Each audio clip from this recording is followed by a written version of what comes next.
Gak ngapa-ngapain, tapi dapat 25 juta sebulan. Kok bisa? Ini bukan clickbait, bukan jualan MLM, bukan jualan asuransi. Kalau kamu tebak passive income, kamu benar. Tapi hati-hati, sebelum kamu langsung searching di YouTube, cara punya passive income, hati-hati karena actually sebenarnya banyak banget video yang ujung-ujungnya cuma jualan MLM atau investasi bodong atau penipuan lainnya. Jadi kalau kamu beneran mau tahu investasi yang tepat buat kamu, nonton video ini sampai habis and let's go. Nah, kita bahas dulu ya, passive income itu bukan mitos gitu. Kalau kamu mau dapet uang 20 jutaan per bulan bahkan lebih, itu possible banget. Oke, namanya juga passive income, jadi uang bekerja buat kamu. Nah, dan ini pun strategi yang sering dipakai oleh orang-orang yang lagi merencanakan pensiun mereka. Tapi passive income yang benar itu bukan sulap. Dia nggak akan tiba-tiba muncul secara instan. Pasti butuh proses dan butuh kerja keras, baru uang kamu bisa menghasilkan uang lagi buat kamu tanpa kamu harus bekerja. Nah, contohnya, misalnya kamu nulis buku dan kamu dapat passive income dari royalty-nya, gitu. Of course, kamu harus keluar effort dulu untuk nulis buku itu kan. Contoh lagi, misalnya bisnis. Nah, tapi ini juga pasti butuh waktu, proses, dan kerja keras sampai benar-benar bisnisnya bisa kamu lepas 100% ke tim dan bisa jadi 100% autopilot. Otherwise, pasti kamu harus keluarin banyak waktu untuk ngurusin dan kembangin bisnis kamu. Nah, selain itu bisa juga dengan cara investasi. Nah, tapi sayangnya banyak banget orang yang masih salah paham soal investasi. Nah, ngomong-ngomong soal investasi, nggak semua strategi investasi itu cocok buat kamu. Nah, that's why kita bakal bahas dulu nih, cara pilih investasi yang tepat buat kamu. Nah, tapi sebelum aku bahas, kalau kamu suka belajar tentang investasi atau keuangan, jangan lupa untuk like dan subscribe biar kamu nggak ketinggalan video berikutnya. Oke, ada 4 pertanyaan penting yang kamu harus jawab sebelum kamu bisa tahu investasi apa yang tepat buat kamu. Dan yang paling pertama dan paling obvious itu berapa modal yang kamu punya. Jujur aja, modal itu sangat menentukan strategi investasi kamu. Nah, anggap aja nih, kalau kamu punya uang nganggur 5 miliar kayak gitu, kamu investasi di obligasi negara dengan kupon 6% setahun pun, kamu dapat berapa tuh? 5M kali 6% dapat 300 juta setahun. Sebulan ya sekitar 20-an juta gitu kan. Nah, oke banget kan? Kamu nggak perlu kerja, tiap bulan ditransfer 20-an juta kayak gitu. Nah, mungkin kamu sekarang pikir, tapi di situ kan udah punya 5M. Exactly. Makanya jangan gampang percaya sama orang yang bilang kamu harus investasi biar cepet kaya. Karena investasi itu sebenarnya itu cara untuk menjaga kekayaan, bukan untuk membangun dari nol. Kalau kamu itu dari nol dan kamu mau bangun kekayaan, ya kerja, bisnis, cari duit dulu. Of course, kamu masih harus menukarkan waktu dengan uang, karena kamu belum memiliki uang. Saat kamu udah mencapai di titik kamu memiliki cukup modal, baru kamu bisa menukarkan uang dengan uang. Kalau kamu udah punya modal banyak, pilihan kamu itu banyak. Kamu bisa investasi di saham yang bagi dividen, kamu bisa invest di properti habis itu disewain, dan juga yang tadi aku bilang, obligasi negara.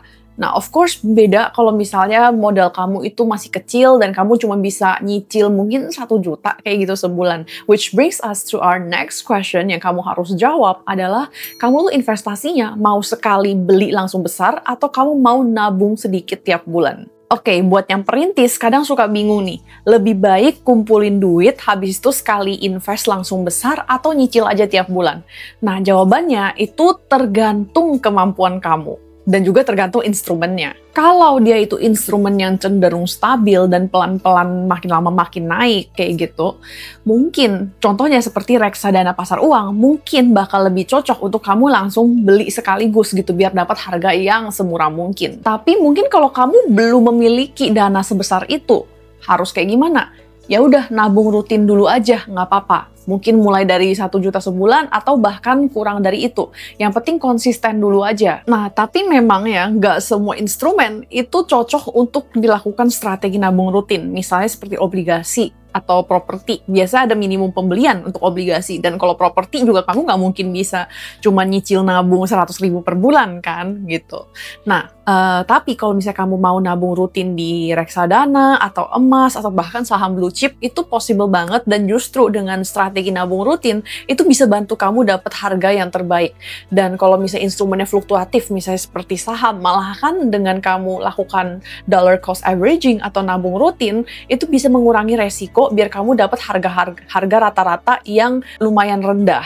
Nah, ngomong-ngomong soal nabung, kamu juga harus mikirin nih, kamu mau nabung jangka pendek atau jangka panjang. Nah, semua orang kan nabung atau investasi itu punya goals ya, entah untuk nabung modal nikah, untuk DP rumah, atau bahkan untuk siapin dana pensiun kamu. Kalau goals kamu itu jangka pendek, mungkin sekitar 1 tahun atau bahkan lebih kurang, berarti kamu mungkin cocoknya di instrumen yang lebih stabil, seperti SBN atau reksadana pasar uang. Nah, untuk jangka menengah, mungkin sekitar 2-3 tahun, mungkin kamu bisa pilih reksadana pendapatan tetap atau obligasi. Untuk jangka panjang, mungkin kamu bisa pilih instrumen yang lebih beresiko seperti reksadana saham atau saham. Selain dari jangka waktu, kamu juga harus mikirin kamu tuh tipe orang yang mau cari aman atau mau cuan maksimal. Karena yang namanya investasi itu high risk, high return. Jadi semakin beresiko instrumen tersebut, ya potensi cuannya lebih ada. Tapi kalau misalnya kamu mau yang cari aman, kemungkinan besar potensi returnnya nggak sebesar itu. Kalau kamu tipe yang cari aman, mungkin kamu bisa pilih reksadana yang konservatif seperti pasar uang atau pendapatan tetap. Kamu juga bisa coba investasi di SBN atau deposito. Kalau kamu mau memprioritaskan cuan yang maksimal dan siap dengan resiko, ya mungkin kamu bisa investasi di reksadana saham atau saham. Contohnya tadi yang udah aku pakai di awal video, orang kaya sering taruh uang pensiun mereka di obligasi. Kenapa? Waktu itu pas aku sharing begitu, ada yang bilang, kenapa nggak taruh di saham aja? Karena saham tuh beresiko, ada potensi harga tersebut turun, dan orang yang udah kaya tersebut bisa kehilangan dana pensiun mereka. Which is why mereka biasanya prioritaskan cari keamanan. Tapi of course, karena uang mereka udah banyak gitu ya, jadi duitnya misalnya tadi 5M ditaruh di obligasi yang returnnya cuma 6% pun udah oke banget kayak gitu. Bahkan kadang mereka duitnya lebih banyak lagi, mungkin udah 10-20M kayak gitu. Mau returnnya cuma 5-6% juga udah oke banget kan untuk menutup biaya hidup mereka. Kayak gitu, karena mereka lebih memprioritaskan kepastian dan keamanan daripada high return, kayak gitu. Nah, kadang-kadang kalau aku sharing begini, suka ada orang yang bilang, kalau gitu kalau kita masih muda, masih perintis, berarti kita harus hajar di instrumen yang beresiko dong. Nah, sebenarnya logikanya masuk akal, tapi ingat, hati-hati. Kalau kamu adalah perintis, apakah kamu siap untuk, kalau misalnya kamu mau masuk ke instrumen yang high risk nih, apakah kamu siap untuk kehilangan uang tersebut? Atau apakah kamu siap rugi?